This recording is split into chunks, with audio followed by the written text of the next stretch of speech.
নমস্কার, দেশ বিদেশ থেকে যেখান থেকে আজকের এই প্রতিবেদন দেখছেন সবাইকে আন্তরিক প্রীতি ও শুভেচ্ছা।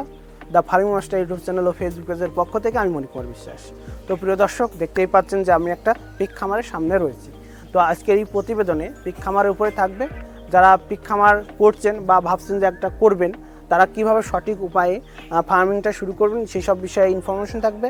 একটা ফার্মার ফার্মিং করতে গেলে কী কী সমস্যার সম্মুখীন হচ্ছে, সে কী কী খাওয়াচ্ছে তার জন্য, এবং সে মার্কেটিং কোথায় করছে, সে ফার্মটা কীভাবে ম্যানেজমেন্ট করছে, এসব অভিজ্ঞতা নিয়ে আজকের এই প্রতিবেদন সাজিয়েছি। তো আজকের এই প্রতিবেদন নিয়ে আমরা চলে এসেছি নবদ্বীপের মহেশতলাতে। এখানে শুভঙ্কর দেবনাথ নামে একজন অল্প বয়সী একজন ফার্মার 25টা বিভিন্ন ধরনের ক্রসব্রিড শূকর নিয়ে তার ফার্মিংটা করছে। তা চলুন কথা না বাড়িয়ে তার সাথে আমরা তার অভিজ্ঞতার কথাটা শেয়ার করব। অবশ্যই পুরো ভিডিওটা ধৈর্য সহকারে দেখবেন। আর আপনি যদি আমার চ্যানেলে নতুন হন তাহলে অবশ্যই চ্যানেলটিকে সাবস্ক্রাইব করে আমাদের সঙ্গেই থাকবেন। তা চলুন আজকের এই প্রতিবেদন শুরু করি। নমস্কার, আমার নাম শুভঙ্কর দেবনাথ, বাড়ি নবদ্বীপ, মহেশগঞ্জ, বিপ্লবনগর। আচ্ছা, এখন কতগুলো অ্যানিমাল আছে আপনার কাছে? আমার এখানে এখন মোটামুটি 25টা মতো অ্যানিমেল আছে। আচ্ছা, কোন কোন জাতের আছে?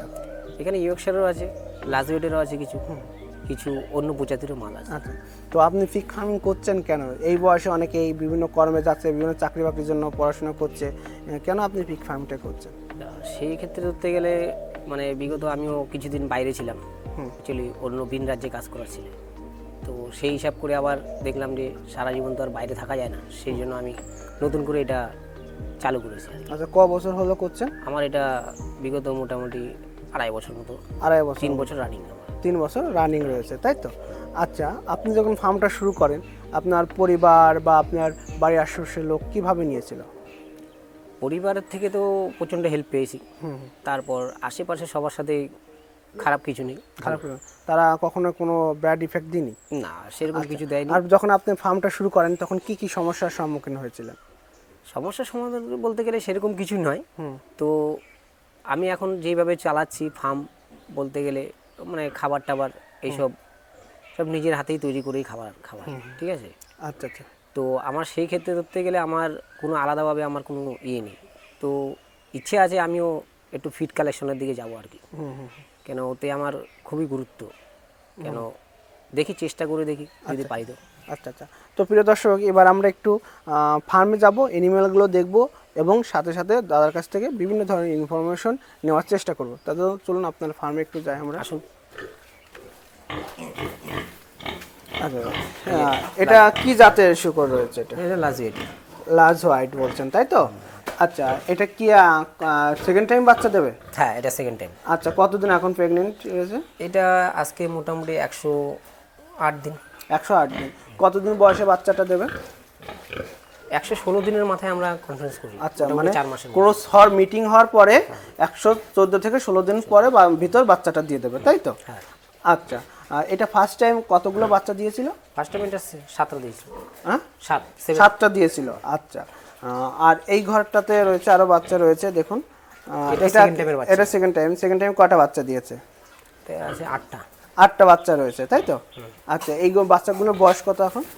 বাচ্চাগুলোর বয়স এখন কত হবে? 25 দিন। 25 দিন। 25 দিনে মোটামুটি কত 7.5-8 কেজি ওয়েট হয়ে গেছে না? এরকম হবে, ওই রকম হয়ে গেছে। আচ্ছা, তো দাদা এরপরে ওইদিকে ওই সাইডটা নিয়ে না, তো দাদা আমাদের একটা কথা বলুন যে আপনি এখন কি কি খাওয়াচ্ছেন? কি কি আমার খাবার বলতে গেলে রান্নাটা মোটামুটি রান্না করেই আমি খাবার খাওয়াই। আচ্ছা, রান্নায় খাবারে কি কি থাকে? খাবার বলতে গেলে খুদ, ধানের কুড়ো, ঠিক আছে, মুরগির ছাট কালেকশন করতে হয় এইসবই। আচ্ছা, তাহলে একটা অ্যানিমেলে পার ডে কয় টাকা খরচা হচ্ছে আপনার? 60 টাকা। 60 টাকা করে খরচা হয়ে যাচ্ছে, তাই তো? আচ্ছা, তাহলে মোটামুটি 60 টাকায় ক কেজি খাবার হয়ে যাচ্ছে হিসাব করেছেন? 60 টাকায় মোটামুটি আমার এদের সেই হিসাবে কেন রান্না করে খাবার তো এটা ফিরে যায়নি, যা তো সেই জায়গায় আমার মোটামুটি ধরে রাখেন তাও 5 কেজি খাবার। 5 কেজি খাবার 5 কেজি খাবার লেগে যাচ্ছে এদের লাগছে। এবার আপনার ওই ফার্মেটা যাবো। তো দাদা বলছি, আপনারা তো ব্রিডিং করছেন, তো সেলের কোনো সমস্যা হয় কি না? না, সেরকম কোনো সমস্যা হয়নি। সেরকম হয় না। তো প্রিয় দর্শক, এখানে একটা কথা বলে দিই যে বায়োসিকিউরিটি, আমি সবসময় বলি যে একটা ফার্মে কিন্তু বায়োসিকিউরিটি ঠিক রাখবেন, কারণ একটা ফার্মে যত রোগ আসে 50% রোগ কিন্তু এই বায়োসিকিউরিটির অভাবে আসে। এখানে পটাশ জল দিয়ে দেবেন, দেওয়ার পরে যেই আসুক এখানে পাটা চুবিয়ে তারপরে আসবে, ঠিক আছে? তো এই ঘরটা কি এটা বিড এই বিডার তৈরি করছেন না, বোর, তাই তো? এটা হিট করার জন্য রেখেছেন? হ্যাঁ। এটার বয়স কত? না, এটা হয়ে মানে ব্রিডিং পারপাস হয়ে গেছে এটা। হয়ে গেছে না? এটার বয়স কত দিন? বয়স মোটামুটি এটা 6 মাস। 6 মাস। ওয়েট কত হতে পারে? 80 কেজি। 80 কেজি। আচ্ছা দাদা, 80 কেজিতে যদি আপনারা ব্রিড করান, মানে ক্রস করান, ব্রিড বলছি, ক্রস করান, সেক্ষেত্রে কি ভালো রেজাল্ট আদৌ পাওয়া যায়? ভালো রেজাল্ট বলতে গেলে আমি এটা করেছি ফার্স্ট টাইম। এটা আমি অ্যাকচুয়ালি আমি 90 থেকে 100 কেজি বডি ওয়েট হলেই আমি কস্টটা করিয়েছি। হ্যাঁ হ্যাঁ। যেরকম আমার এই পাশের মালটা আছে, এই যে মালটা, এটা মোটামুটি 90 কেজি প্লাস হবে এটা। তো আমি সেই হিসাবে একে যেরকম কস্ট করেছি, আমার এর জন্য কোনো সমস্যা হবে না। কিন্তু এটা আমি জাস্ট ট্রাই করে দেখেছি যে এর কি পদ্ধতিটা এই বাচ্চাটা দেয়। আচ্ছা আচ্ছা। কেন অনেক ফার্মে আমিও গিয়েছি, তো সেই ক্ষেত্রে আমি দেখেছি ওরা খুব ছোট বয়সেই কস্ট করিয়েছে। সেটা আমি আজকে মানে সেটাই ট্রাই করছেন, দেখি প্র্যাকটিক্যাল যে কি রেজাল্ট আসে। আচ্ছা আচ্ছা। তো বলছি দাদা যে একটা শূকর মোটামুটি যখন হিটে আসে বোরের ঘরে আপনারা কতদিন রেখে দেন? বোরের ঘরে বলতে গেলে আমি 48 ঘন্টার মধ্যে, ধরেন মোটামুটি সকালবেলা ফার্স্ট ইভিনিংয়ে মোটামুটি যখন দিলাম, তো তখন খালি পেটে এটা ইয়ে করি। তারপরে গিয়ে মোটামুটি আবার সেটা 8 থেকে 10 ঘন্টা পরে আমি বোরের ঘরে নিয়ে যাই, সেই কস করি, আবার তুরন্ত বের করে দিই। আচ্ছা আচ্ছা। ওটা আমি সাথে রাখি না, কেন ওতে কি হয় মানে বোরের অসুবিধা, কেন সে তো চাইবে 2-4-5 ঘন্টা পরে আবার কস করার জন্য, সেই জন্য ওতে কি পায়ে চোট পেতে পারে, সেই কারণে আমি সরিয়ে দিই। আচ্ছা আচ্ছা আচ্ছা। এরপরে এই ঘরে রয়েছে, এটা মনে হয় প্রেগনেন্ট রয়েছে, মনে হয় 2-1 দিনের মধ্যে মানে বাচ্চা দেবে। আজকে 12 দিন। 12 দিন। আচ্ছা আচ্ছা, তাহলে 2-3 দিন পরেই বাচ্চাটা দেবে। এটা সেকেন্ড টাইম না? এটা ফার্স্ট টাইম। এটারও ফার্স্ট টাইম না? এটা ফার্স্ট টাইম। আচ্ছা, আর এটা গিল্ট রয়েছে না? এগুলো গিল্ড। আচ্ছা আচ্ছা, এটা গিল্ট রয়েছে।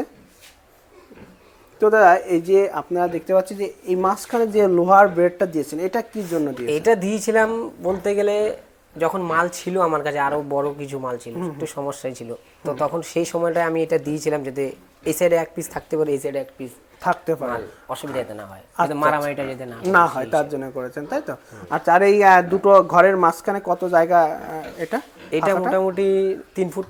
3 ফুট ফাঁকাটা রয়েছে, তাই তো? আর ঘরগুলো সাইজ কি করেছেন আপনি? এই ঘরটা সাইজ আছে ধরেন 10x9। 10x9 আছে, তাই তো? আচ্ছা দাদা, একটু এরপর আমরা একটু দেখব।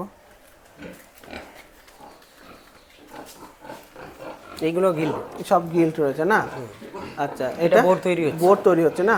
এটা কিসের ব্রিড রয়েছে?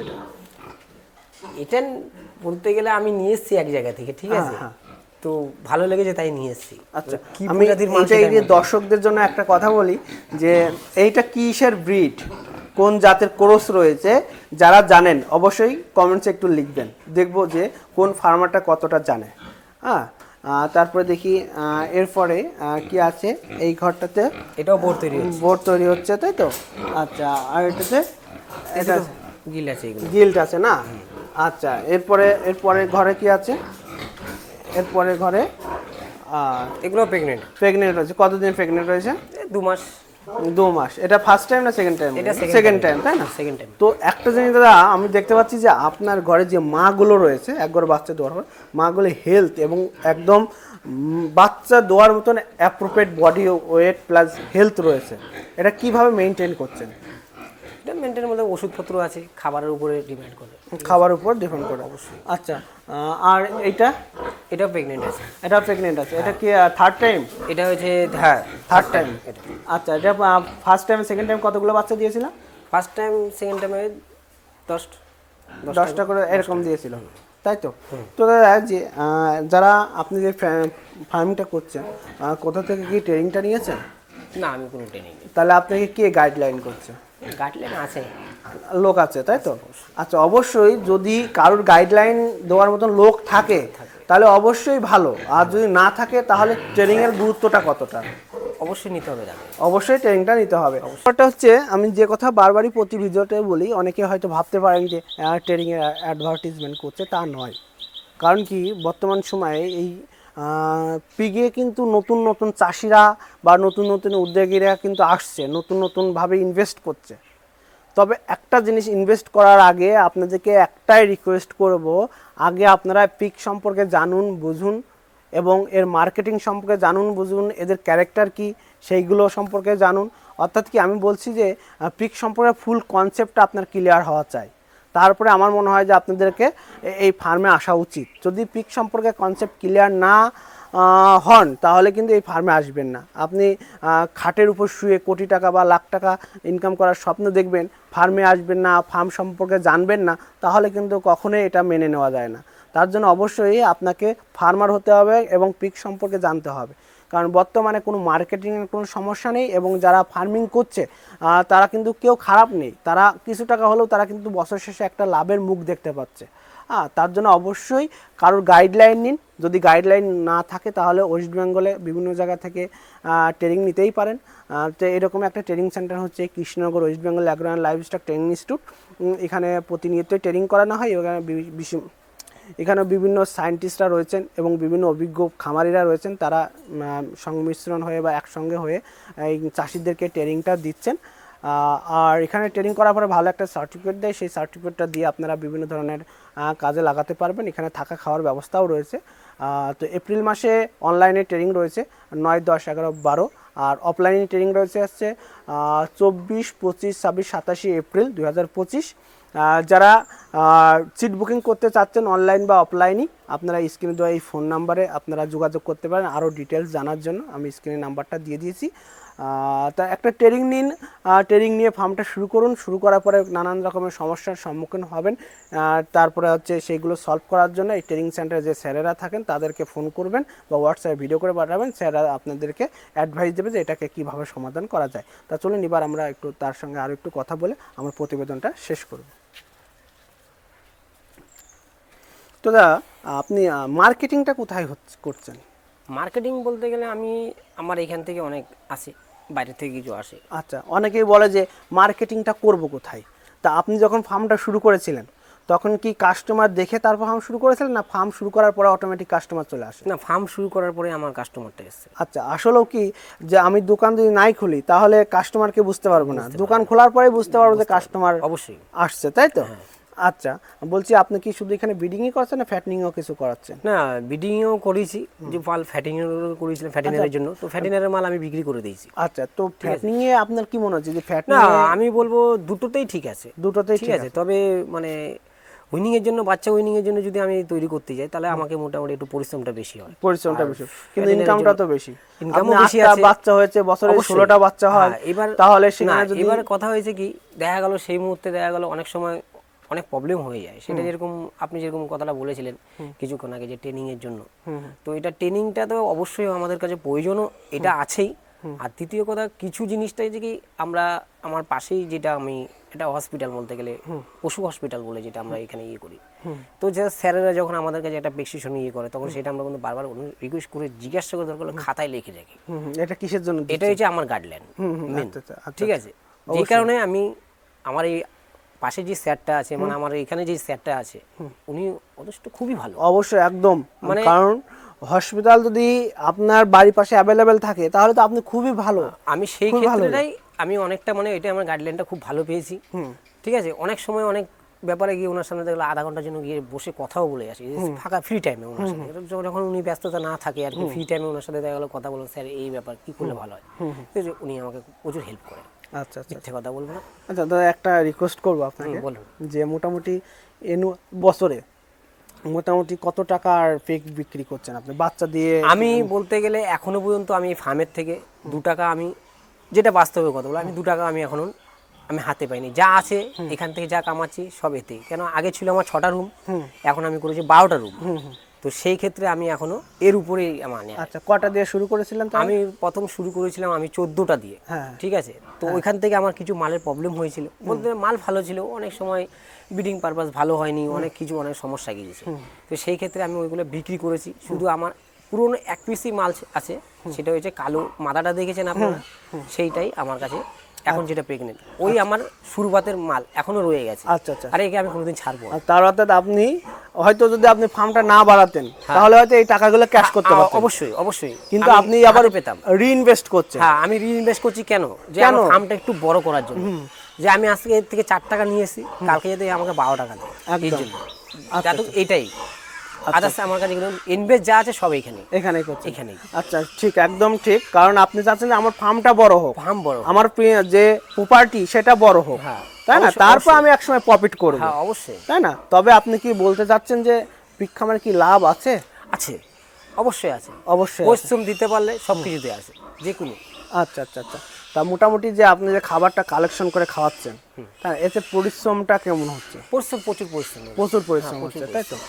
আচ্ছা, আর যদি আপনি ফিডে আসেন, ওটা আমার মানে যেটা আমার এখানে সারাদিনে আমি মোটামুটি 6 থেকে 7 ঘন্টা এখানে আমি যেটা সময় দিই, সেটা হয়তো আমার হয়তো 2 ঘন্টা সময় যাবে, 2 ঘন্টা সময় লাগবে, কিন্তু ওইদিকে আবার একটু খরচাটাও একটু বেশি হবে। খরচাটা এরকম কোনো আহামরি খরচা নয়, কিন্তু খরচাটা যদি মানা যায় তাহলে। এবার মেন কথা আমরা সেই হিসাবে, কেন আমরা ছোটোখাটো ফার্মার, সেই হিসাবে আমাদেরকে সেই জায়গাটায় থাকা বেশ মনে করি। মানে আপনি বলতে চাচ্ছেন যারা ছোট খামার তাদের ফিডে না আসাটাই উচিত, অবশ্যই আর না আসাই উচিত। আর যাদের বড় খামার তাদের ফিডে আসতে হবে ওদের জন্য। কারণ দেখা যাচ্ছে আপনার 25টা মাল রয়েছে, সেখানে আপনি 25টা খাবার কালেকশন করতে পারছেন, অবশ্যই সেখানে যদি 200 থাকতো তাহলে কিন্তু আপনার সম্ভব হতো না, তখন কিন্তু আমার ফিডে আসতে হতো। অবশ্যই। সেক্ষেত্রে দেখা যাচ্ছে একটু লাভ কম হলেও এই 200টা মাল সেল করলে সেই লাভটা পুষিয়ে যেত, অবশ্যই, তাই না? একদম সঠিক কনসেপ্ট। যারা ভাবছেন যে ফিডে আসবেন তারা একটু ভেবেচিন্তে আসবেন, কারণ আমরা একটা রেশিও দেখেছি, বাচ্চা দিয়ে ফিড দিয়ে আপনার ফার্ম ম্যানেজমেন্ট, কারেন্টের বিল, লেবার চার্জটা দিয়ে প্রায় একটা মাল 6 মাস 6.5 মাস রেডিও 1 কুইন্টাল হতে তার পিছনে খরচা হয়ে যাচ্ছে প্রায় 14.5 থেকে 15,000 টাকা খরচা হচ্ছে। আর সেই মালটা এখন সেল হচ্ছে 1 কুইন্টালের মাল 18,500 থেকে 20,000 টাকার মধ্যে। এবার মার্কেট রেট যখন যেরকম হবে সেরকমই যাবে। সেরকম হবে। আজকে 180 গেল, তাহলে সে 18,000 টাকা বিক্রি করবে। হ্যাঁ হ্যাঁ, প্রফিট তার 4,000 টাকা থেকে কম হতে পারে, 4,000 টাকাও কম হতে পারে আজকে 6 মাসে। হ্যাঁ 6 তাহলে মাসে যদি 10টা থাকে তাহলে হচ্ছে 40,000 টাকা 40,000 টাকা হতে পারে, তাই না? 20টা থাকলে 80,000 টাকা 80,000 টাকা হতে পারে। এইরকম কিন্তু এইভাবে বাড়ছে অবশ্যই। কিন্তু যখন আবার একটু দাম থাকে, যখন শীতকালে একটু দামটা বেশি থাকে, তখন 20,000 টাকায় কিন্তু এক কুইন্টালের দাম, তখন কোনো অসুবিধা নেই, তখন আবার 20,000 টাকা, সেখানে 5,000 টাকা থাকছে, অবশ্যই এইরকম থাকে। কিন্তু যে ফিডের চেয়ে যদি আপনি খাবার কালেকশন করে খাওয়াতে পারেন তাহলে কিন্তু লাভটা বেশি হবে, সময়টাও আপনার কিন্তু বেশি লাগবে কিন্তু, এবং বিভিন্ন সমস্যা কিন্তু হতে পারে কিন্তু, কারণ যখন আপনি পোলট্রির চাট বা অন্যান্য খাবার খাওয়াবেন সেখান থেকে কিন্তু বিভিন্ন ইনফেকশন আসতে পারে, কিন্তু আসতেই কিন্তু ফিড খাওয়ালে কিন্তু খুব কম পরিমাণে হয়, আর গ্রোথটাও খুব তাড়াতাড়ি হয়, তাই না? কিন্তু একটা ব্যাপার দাদা, যে ভালো মানের ফিড বর্তমানে কিন্তু চাষিরা হেজিটেশনে পড়ে যাচ্ছে কোন ফিডটা খাওয়াবো, তাই না? বিভিন্ন মানে সাজানো গোছানো সুন্দর ইউটিউবে ভিডিও দেখে অনেকেই আকৃষ্ট হচ্ছে সেই ফিডের উপর, কিন্তু যখন ফিডটা খাওয়াচ্ছে তখন কিন্তু সেইভাবে রেজাল্টটা পাচ্ছে না। হয়েছে তো কেন কেন আজকে বলছি কথাটা, আমার এক বন্ধু আছে, সে তারও ফার্ম আছে, সে হয়তো আমাদের এখান থেকে বেশি দূরত্ব নয়, 25 থেকে 30 কিলোমিটার রাস্তা হবে তার বাড়ি। তো শুরুতে উনি যখন ফার্ম করে, উনিও বাইরে বিদেশি ছিল, তো ওনার সাথে ভালো আজকে পরিচয় হয়েছে আমার সাথেও। তো উনি যখন এখানে উনি খাবার প্রথম উইনিংয়ে যখন খাবার খাওয়াতো, মানে আমার মতো এরকম রান্না করে খাবার খাওয়াতো, ওতে ওদের কোনো অবজেকশন ছিল না। তো বিগত কিছু না আগে, আমার মোটামুটি 7 থেকে 8 মাস আগে আমার সাথে যখন উনি বলছিল ফিডের ব্যাপারে, তো আমাদের এইখানে লোকালের মধ্যে আমি একটা অ্যাড্রেস দিয়েছিলাম, তো ওই অ্যাড্রেসের হিসাবে অনুযায়ী উনি যখন ফিড আনতে যায়, কেন ওনারও সেম আমার মতোই এরকম আশেপাশে বাড়ি ঘর রয়েছে, তো ওইখানে সেই জায়গাটায় কি হয়েছে, ওনার ফিড খাওয়ানোর পরে অবজেকশনটা বেশি আসা চলে, মানে গন্ধ, প্রচুর পরিমাণে গন্ধ। আর ওনারা যে ফিডটা দিত ওতে কোনো ব্র্যান্ড ছিল না, যে এই কোম্পানির ফিড হতে পারে, তারা ভালো সায়েন্টিস্ট হতে পারে, আমি নাম উল্লেখ করে না, নাম উল্লেখ করা দরকার নেই। আমি সেই জায়গায় দেখলাম, উনি আমাকে বললো, দাদা আমি ফিড খাওয়াচ্ছি, 1 মাসের মধ্যে আমার কাছে উনি ফোন করেছিল যে ফিডে ভালো গ্রোথ হতে পারে, কিন্তু আমার যে অবজেকশনটা মানে সামলানো মুশকিল আছে, ঠিক আছে, এটা আমি কি করব? তখন আমি বললাম, একটা কাজ করুন আপনি, যে আপনি দরকার হলে এই ফিড ক্যান্সেল করুন, হয়তো আপনি 2 পয়সা কমের জন্য আপনি ওই জায়গা থেকে আনতে গিয়েছিলেন, তো এটা বন্ধ করে দিন। বন্ধ করে দিয়ে বলেছি যে ওই ফিটের আন্ডারে আপনি চলে যান, তো দিয়ে বললেন যে ঠিক আছে। তো উনি ওইখান থেকে গ্যাস স্টেশন আর ল্যাকটেশনটা নিয়ে এসেছিল, তো ওইটা খাওয়ানোর পরে 50-50 দিত, তাও খাবারের সাথে 50-50 দেওয়ার পরে দেখলাম বেশ এখন ভালো আছে, তাই তো? মানে আপনাকে ফিড যাচাই করে নিতে হবে, ফিড যাচাই করতে হবে, তারপরে হচ্ছে আপনাকে সেই কোম্পানির ফিডটা ফার্মে এনে খাওয়াতে হবে, তাই তো? আচ্ছা, তো প্রিয় দাদা, আমাদেরকে কিন্তু খুব গুরুত্বপূর্ণ কিছু ইনফরমেশন দিল, সত্যি তাই। তো একটা চাষির কাছ থেকে কিন্তু আমরা বিভিন্ন রকমের অভিজ্ঞতা আমরা এই চ্যানেলের মাধ্যমে শেয়ার করি, সেইগুলো আপনারাই জানতে পারেন এবং বিভিন্ন টেকনিক আমরা ভিডিওর মধ্যে বলে থাকি। তো হচ্ছে যখনই আপনারা ফিডে আসবেন অবশ্যই ফিডটা যাচাই বাছাই করে নিয়েই কিন্তু আপনাদেরকে খাওয়ানো উচিত। এই দাদা বললো বলে আপনি খাওয়াবেন, ও দাদা বললো বলে আপনি খাওয়াবেন, হ্যাঁ এটা ভালো নয় ওইটা ভালো, এইটা ভালো নয় ওইটা ভালো, মানে আপনার মার্কেটে বিভিন্ন ধরনের ইনফরমেশন পাবেন, কিন্তু আপনাকে কিন্তু বিভিন্ন ইনফরমেশন নিতে হবে, কিন্তু সিদ্ধান্ত আপনাকেই নিতে হবে যে কোন ধরনের ফিড খাওয়াবেন, কারণ ফিডে একটা খরচাও বেশি রয়েছে। হ্যাঁ, সেই রকম যদি গ্রোথ না হয় তাহলে প্রবলেম আছে। আবার বর্তমানে বিভিন্ন কোম্পানির ফিডে গ্রোথ হরমোন ব্যবহার করা হচ্ছে, যে ক্ষেত্রে হচ্ছে দেখা যাচ্ছে অ্যানিমেলের খাওয়ানো 1 সপ্তাহের মধ্যে বিশাল বড় একটা রেজাল্ট পাচ্ছেন, কিন্তু সেটা মায়েদের খাওয়ালে সেই মা থেকে কত বছর পর্যন্ত ভালোভাবে বাচ্চা পাওয়া যাবে তার কিন্তু একটা সন্দেহ রয়ে গেছে কিন্তু, তাই না?